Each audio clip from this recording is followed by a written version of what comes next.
നമസ്കാരം, ഞാൻ സുരേഷ് ലാവത്തൻ. നമ്മുടെ കേരളത്തിൻ്റെ മുഖ്യമന്ത്രി ഡൽഹി ചെന്ന് മോദിയെയും കേന്ദ്ര ആഭ്യന്തരമന്ത്രി ശ്രീ അമിത്ഷായെയും ഫിനാൻസ് മിനിസ്റ്റർ ശ്രീ നിർമ്മല സീതാരാമനെയും നേരിൽ ചെന്ന് കണ്ട് കേരളത്തിൻ്റെ കാര്യങ്ങൾ ഉന്നയിക്കാൻ അവരെ സന്ദർശിക്കുകയുണ്ടായി. അതിൽ വിരളി പൂണ്ട ശ്രീ കെ സി വേണുഗോപാൽ അദ്ദേഹം എന്തിനാണ് ഒറ്റയ്ക്ക് ചെന്നത്, അവിടെ പോയി കണ്ടത് എന്നൊക്കെ പറയുന്നത്, ഇദ്ദേഹം ഒരു കേന്ദ്രമന്ത്രിയായിരുന്ന ഒരാൾ വന്ന് ചെന്ന് കാണുന്നതും എന്തെങ്കിലും കാര്യങ്ങൾ ഉന്നയിക്കുന്നതും തെറ്റാണോ? ചിന്തിക്കേണ്ട കാര്യങ്ങളല്ലേ. നിങ്ങളൊരു കേരളത്തിൻ്റെ മുഖ്യമന്ത്രിയാവാൻ ശ്രമിച്ച വ്യക്തിയാണ്. കേന്ദ്രം അവിടെ ഭരിക്കുന്നത് BJP ആണ്. അപ്പോൾ BJP നേതാക്കന്മാരാണ് അവിടെ മന്ത്രിമാരായി ഉണ്ടാവുക.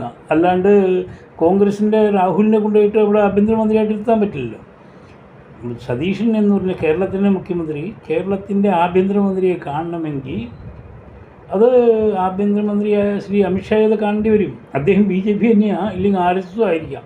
പക്ഷെ നിങ്ങൾ കാണേണ്ടത് കേന്ദ്ര ആഭ്യന്തരമന്ത്രിയായിട്ടാണ്, അല്ലാണ്ട് BJP കാരനുമായിട്ട് ഒരു പാർട്ടിയുടെ രീതിയാണ്. അതേപോലെ തന്നെ കേരളത്തിൽ ബിന്ദു കൃഷ്ണ വെള്ളാപ്പള്ളി നടേശനെ കണ്ടു എന്ന് പറഞ്ഞു കഴിഞ്ഞാൽ അവരൊരു മന്ത്രിയാണ്, ഒരു സാമൂഹിക നേതാവായ ഒരാളെ പോയി കണ്ടു. കാര്യങ്ങൾ എന്തൊക്കെയോ അവർക്ക് ചർച്ച ചെയ്യാനുണ്ടാവായിരിക്കാം. അങ്ങനെ തന്നെ കേരളത്തിൻ്റെ ആഭ്യന്തരമന്ത്രി തുഷാർ വെള്ളാപ്പള്ളിയെ കണ്ടു. അവർക്ക് അവരുടേതായ കാര്യങ്ങളുണ്ടാവും. അല്ലാണ്ട് അതിൽ കയറി ലീഗ് ഇടപെടുന്നതും അതൊക്കെ ഒരു നേർവഴിയല്ല. 22-26 സീറ്റ് കൊണ്ട് കേരളം ഭരിക്കാൻ പറ്റില്ല എന്ന് പറഞ്ഞിട്ട് ലീഗ് മനസ്സിലാക്കണം.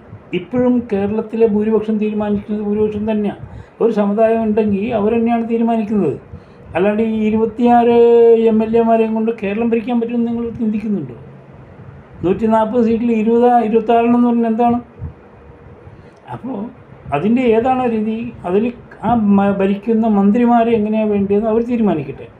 അതിൽ പാർട്ടികൾ ഇടപെടേണ്ട ആവശ്യമൊന്നുമില്ല. പാർട്ടി ഇലക്ഷനിൽ വോട്ട് ചെയ്യുന്നവരെയാണ് പാർട്ടി. അത് കഴിഞ്ഞാൽ അതായിട്ടുള്ള മന്ത്രിമാരാണ്. BJPയുടെ മന്ത്രിയായിട്ടൊന്ന് പോയിട്ട് മോദിയെയും അമിത്ഷായെയും കാണാൻ പറ്റില്ല, കേന്ദ്ര മന്ത്രിമാരായിട്ടേ കാണാൻ പറ്റില്ല. അതുപോലെ തന്നെ കേരളത്തിലെ മന്ത്രിമാരെയും, അതായത് കേരളത്തിൻ്റെ മുഖ്യമന്ത്രിയായിട്ടും കേരളത്തിൻ്റെ ആഭ്യന്തരമന്ത്രിയായിട്ടും കേരളത്തിൻ്റെ ആരോഗ്യമന്ത്രിയായിട്ടും ഇല്ലെങ്കിൽ ശിശുക്ഷേമ മന്ത്രിയായിട്ടും വനിതാ വിഭാഗത്തിൻ്റെ മന്ത്രിയായിട്ടും കാണാൻ പറ്റുക. അതങ്ങനെ കാണാൻ പഠിക്കുക. നമസ്കാരം.